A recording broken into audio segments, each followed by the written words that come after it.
Hi అండి. నోటికి ఏమి తినాలనిపించట్లేదు, ఏ కర్రీ చేసుకున్నా నోటికి రుచిగా అనిపించట్లేదు అనుకున్నప్పుడు సింపుల్గా ఈ వెల్లుల్లి రసాన్ని ట్రై చేయండి. టేస్ట్ చాలా బాగుంటుంది, తినే కొద్దీ తినాలనిపిస్తుంది.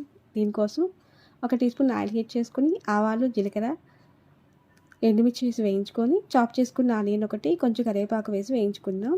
ఆనియన్స్ వేగేలోగా 1 పావు స్పూన్ మిరియాలు వేసుకొని దంచుకుందాం. దీంట్లోకి 1/2 ఇంచి పీల్ ఆఫ్ చేసిన అల్లం ముక్క వేసి దంచుకొని ఈ పేస్ట్ని కూడా ఈ పోపులో యాడ్ చేసుకొని 2 నిమిషాలు వేయించుకొని పొట్టు ఒలిచిన 2 వెల్లుల్లిపాయలు కూడా వేసి వేయించుకుందాం. మరి కలర్ చేంజ్ అయ్యేదాకా వేగనక్కర్లేదు, 2 నిమిషాలు వేయించుకుంటే సరిపోతుంది. మీడియం ఫ్లేమ్లో చాప్ చేసుకున్న 2 టమాటోస్, పావు స్పూన్ పసుపు, మన రుచి తగ్గట్టుగా ఉప్పుని యాడ్ చేసుకొని టమాటోస్ మెత్తగా కుక్ చేసుకుందాం.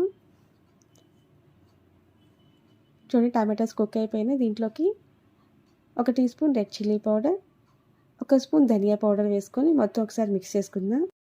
దీంట్లోకి చిన్న బెల్లం ముక్క వేసుకుందాం. మొత్తం కలిసేలాగా మిక్స్ చేసుకొని నిమ్మకాయ సైజు చింతపండు నానబెట్టేసుకున్నాను. ఆ చింతపండుని జ్యూస్ చేసుకుని యాడ్ చేసుకుందాం. మరీ పులుపు ఎక్కువ వేసుకునే బాగోదు, కొంచెం చింతపండు కొంచెం అయితే సరిపోతుంది.